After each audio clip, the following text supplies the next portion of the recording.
Today's top ನ್ಯೂಸ್ಗೆ ಸ್ವಾಗತ. ನಾನು ಬಾನು ಶ್ರೀನಿವಾಸ್.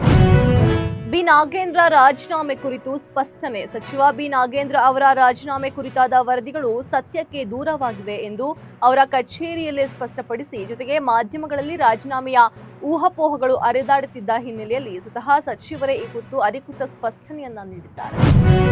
ಪಾದಯಾತ್ರೆ ಮಾಡಿದ್ರೆ ಆರೋಗ್ಯ ಚೆನ್ನಾಗಿರುತ್ತೆ. ಬಿಜೆಪಿಯವರು ಪಾದಯಾತ್ರೆ ಮಾಡಿದ್ರೆ ವಾಕ್ ಮಾಡಿದಂತಾಗುತ್ತೆ, ಹಾಗೆ ಅವರ ಆರೋಗ್ಯವಾದರೂ ಸುಧಾರಿಸುತ್ತೆ ಎಂದು ಸಚಿವ ರಾಮಲಿಂಗಾರೆಡ್ಡಿ ವ್ಯಂಗ್ಯವಾಡಿ ಈ ಒಂದು ಹೇಳಿಕೆಯನ್ನ ನೀಡಿದ್ದಾರೆ.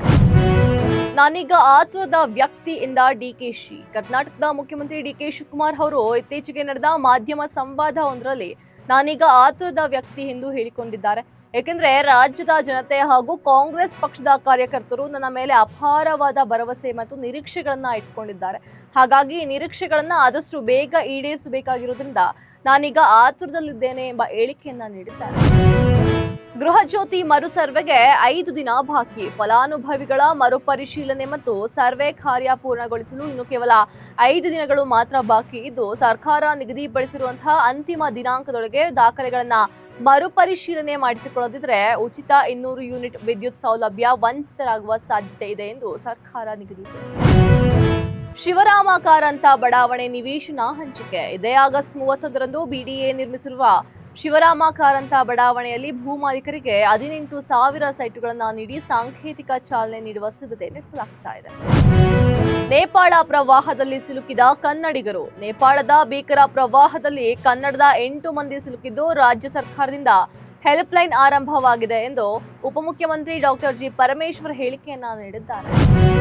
ಭಾವೈಕ್ಯತೆಯ ಈದ್ ಮಿಲಾದ್ ಆಚರಣೆ. ಮೈಸೂರಿನಲ್ಲಿ ಈದ್ ಮಿಲಾದ್ ಹಬ್ಬವನ್ನ ಹಿಂದೂ ಮುಸ್ಲಿಂ ಬಾಂಧವರು ಒಟ್ಟಾಗಿ ಪಾಲ್ಗೊಂಡು ಆಚರಿಸುವ ಮೂಲಕ ಸಮಾಜಕ್ಕೆ ಶಾಂತಿ ಮತ್ತು ಭಾವೈಕ್ಯತೆಯ ಸಂದೇಶವನ್ನ ಸಾರಿದ್ದಾರೆ.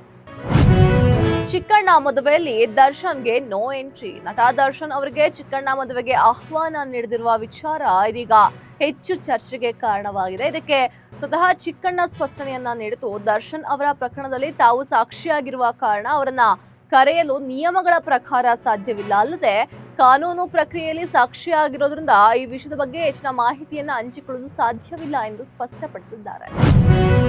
ರಾಮನಗರದಲ್ಲಿ 4 ಚಿರತೆ ಮರಿಗಳು ಪ್ರತ್ಯಕ್ಷ. ರಾಮನಗರ ಜಿಲ್ಲೆಯ ಚನ್ನಪಟ್ಟಣ ತಾಲೂಕಿನ ನೆರಳೂರು ಗ್ರಾಮದ ಕಬ್ಬಿನ ಗದ್ದೆಯಲ್ಲಿ 4 ಚಿರತೆ ಮರಿಗಳು ಪ್ರತ್ಯಕ್ಷವಾಗಿದ್ದು, ಕಬ್ಬು ಕಟಾವು ಮಾಡುವ ಸಂದರ್ಭದಲ್ಲಿ ಈ ಮರಿಗಳು ಪತ್ತೆಯಾಗಿವೆ.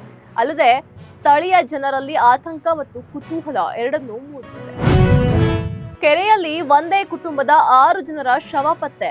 ವಿಜಯಪುರ ನಗರದ ಹೊರವಲಯದಲ್ಲಿ ಐತಿಹಾಸಿಕ ಬೂನಾಳ ಕೆರೆಯಲ್ಲಿ ಒಂದೇ ಕುಟುಂಬದ 6 ಜನರ ಮೃತದೇಹಗಳು ಪತ್ತೆಯಾಗಿವೆ.